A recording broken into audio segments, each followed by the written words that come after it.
शुक्रिया अदा करना चाहूँगा कश्मीर की आवाम का कि उन्होंने पहलगाम के वाक़े के बाद मस्जिदों से ऐलान किया मजम्मत का, बगैर किसी के बोलने पर रोड पर निकलकर उन्होंने पाकिस्तान से आए हुए दहशतगर्दों की मजम्मत की। हुकूमत से चंद सवालात करना चाहूँगा। क्या आपका ज़मीर इस बात की इजाज़त देता है, आपका ज़मीर जिंदा क्यों नहीं है, किस सूरत से आप पाकिस्तान से क्रिकेट मैच खेलेंगे? वियतनाम 20 साल यूएसए लड़ा मगर झुका नहीं, और हम उनको बोल भी नहीं पा रहे, हम दोस्त हैं, स्ट्रेटेजिक रिलेशनशिप है, क्या क्या एग्रीमेंट हमने साइन नहीं किया, तो क्या ये दोस्ती निभा रहे हैं? और अगर आप ट्रंप के बयान को गलत कह रहे हैं कि 5 एयरक्राफ्ट नहीं गिरे, मैं यकीन करता हूं आपकी बात का। 11 साल से आप सरकार में हैं, सबमरीन नहीं है, 3rd एयरक्राफ्ट कैरियर कहां पर है आप बताइए। और मैडम FATF में लाना पड़ेगा आपको, अगर आप विश्व गुरु हैं तो हम आपको चैलेंज कर रहे हैं केंद्र सरकार में। वहां पे मैं हुकूमत से मुतालबा करता हूं मैडम आपके जरिए से कि कौमी सिक्योरिटी को, नेशनल सिक्योरिटी को, खारिजा पॉलिसी को, फॉरेन पॉलिसी को राजनीति का मुद्दा मत बनाइए कि अपने ही हाथों से सर अपना कटाना है हमें, मादर हिंद पे भेंट चढ़ाना है हमें, किस तरह मरते हैं एहरार वतन भारत पर, यह तमाशा है जो दुनिया को दिखाना है हमें। ये मैं भारत की उस बहादुर फौज के नाम पे करता हूं, मुसल्लह फौज के नाम पे करता हूं। ये शेर कहने वाला कोई बीजेपी का नहीं था, ये शेर कहने वाले का नाम शेर था, शहीद अशफाक उल्लाह। आप चीन से मोहब्बत, कितना इम्बैलेंस हुआ ट्रेड का, कितना इंबैलेंस हो रहा है चीन से। आज ट्रंप हमारे से पहले बोलता है इज्जत नफ्स भी कोई चीज होती है, इख्तिदार में कोई यहां रहेगा कोई वहां रहेगा, मगर इख्तिदार में इकबाल होना चाहिए। बदबख्ती की बात यह है कि आपने इकबाल को खो दिया।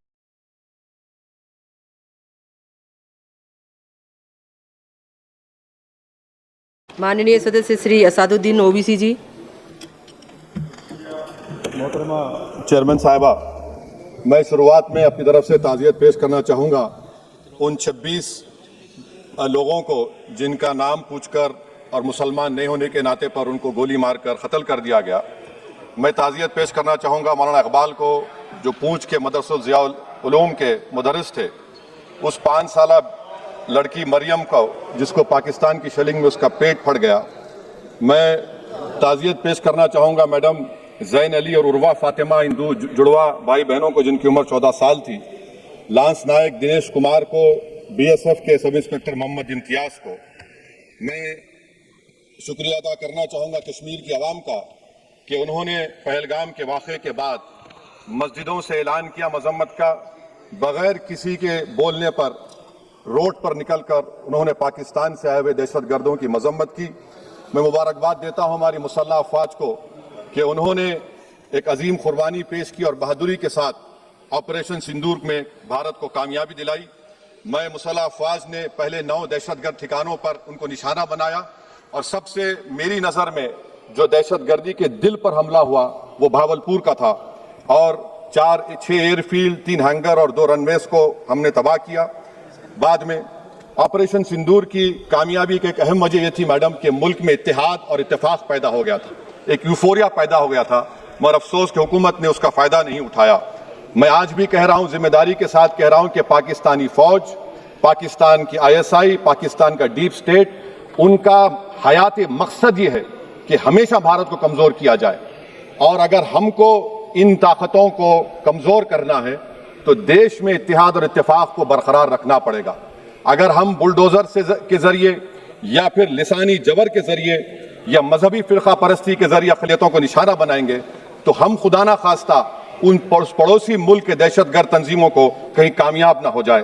मैडम, मैं आपके सामने ये भी कहना चाहूँगा कि इत्तेहाद और इत्तेफाक इस मुल्क में जब मजबूत होगा तो हमको बैनुल-अक़वामी सतह पर दिखाने की ज़रूरत नहीं पड़ेगी। मैं आपकी तरफ से हुकूमत से चंद सवालात करना चाहूँगा कि वज़ीर आज़म ने कहा कि खून और पानी एक साथ नहीं बह सकते, आतंकवाद और बातचीत एक साथ नहीं हो सकती। तो मेरा सवाल आपके जरिए से वज़ीर आज़म और हुकूमत से ये है, फिर जिन इंसानों को बैसारा की वादी में मारा गया था, क्या आपका ज़मीर इस बात की इजाज़त देता है कि आप ट्रेड बंद कर दिए, पाकिस्तान का एयरक्राफ्ट हमारे एयर स्पेस में नहीं आ सकता, उनकी कश्ती हमारे पानी में नहीं आ सकती, ट्रेड खत्म हो चुका है डायरेक्ट इनडायरेक्टेड, आपका ज़मीर जिंदा क्यों नहीं है? किस सूरत से आप पाकिस्तान से क्रिकेट मैच खेलेंगे जब हम पानी नहीं दे रहे हैं? 80% पानी पाकिस्तान का हम रोक रहे हैं, ये कहकर के पानी और खून नहीं बहेगा, आप क्रिकेट मैच खेलेंगे? मैडम, मेरा जमीर तो गवारा नहीं करता कि मैं उस मैच को देखूंगा। क्या इस हुकूमत में इतनी हिम्मत है कि उन 25 मरने वालों को फोन करके कहे कि देखो हमने ऑपरेशन सिंदूर में बदला ले लिया, अब तुम पाकिस्तान का मैच देखो।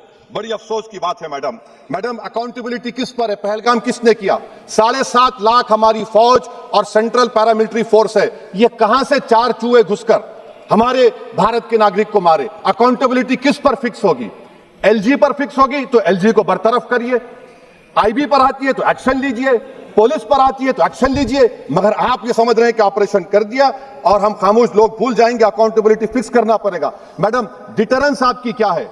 आपने सर्जिकल स्ट्राइक किया, आपने बालाकोट किया, फिर ये पहलगाम हुआ, तो आपकी डिटरेंस की पॉलिसी नाकाम साबित हुई। कश्मीर की पॉलिसी नाकाम साबित हुई।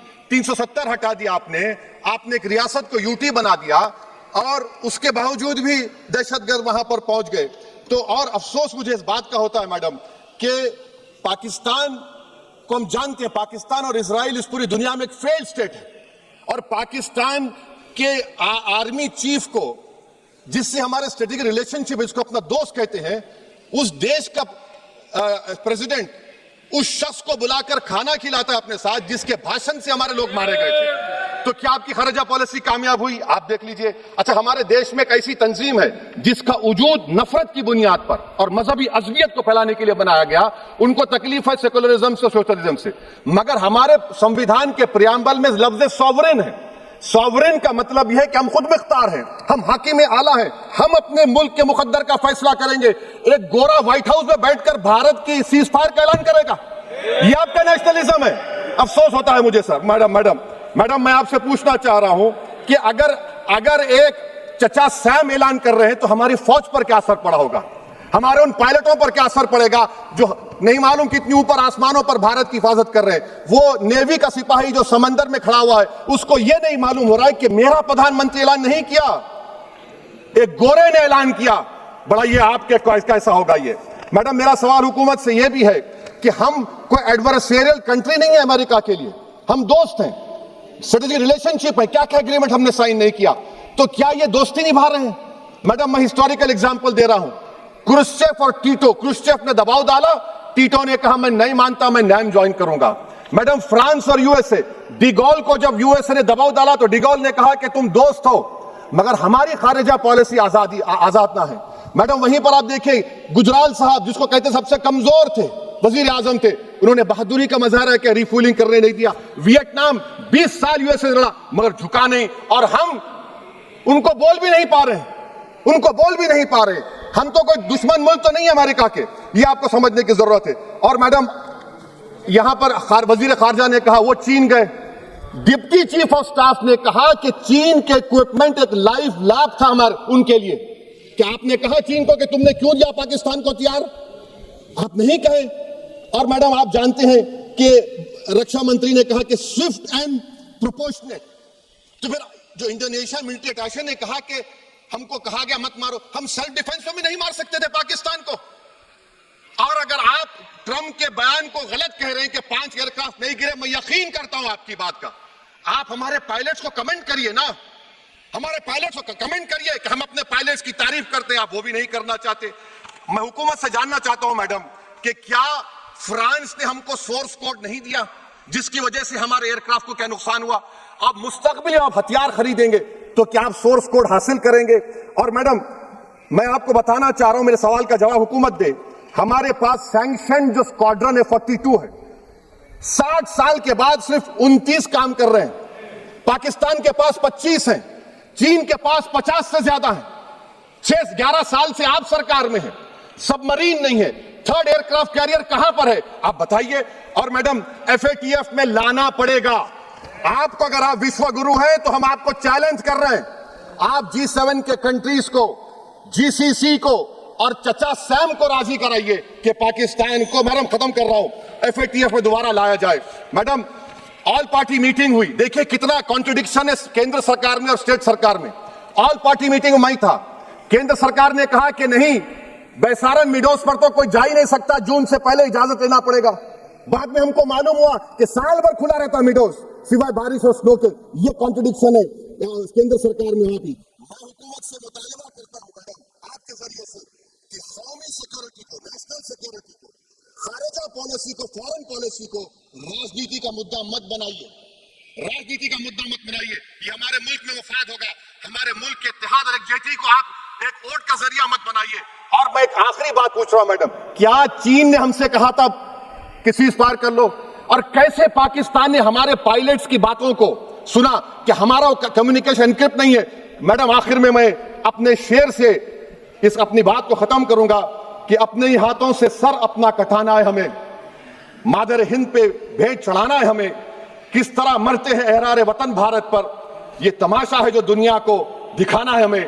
यह मैं भारत की उस बहादुर फौज के नाम पे करता हूं, मुसल्लह फौज के नाम पे करता हूं। यह शेर कहने वाला कोई बीजेपी का नहीं था, यह शेर कहने वाले का नाम शेर था, शहीद अशफाकुल्लाह। मैं फिर से हुकूमत से कह रहा हूं, पाकिस्तान टेररिज्म करेगा, आप तैयार हो जाइए। आप चीन से मोहब्बत, कितना इम्बैलेंस हुआ ट्रेड का, कितना इम्बैलेंस हो रहा है चीन से। अच्छा, जब गलवान हुआ उस वक्त भी ट्रंप ने कहा था कि मैं बात करूंगा, हमने कहा नहीं बात करेंगे, जरूरत नहीं है। आज ट्रंप हमारे से पहले बोलता है इज्जत नफ्स भी कोई चीज होती है, इख्तिदार में कोई यहां रहेगा कोई वहां रहेगा, मगर इख्तिदार में इकबाल होना चाहिए। बदबख्ती की बात यह है कि आपने इकबाल को खो दिया। बहुत बहुत शुक्रिया। माननीय सदस्य श्री के फ्रांसिस जॉर्ज जी।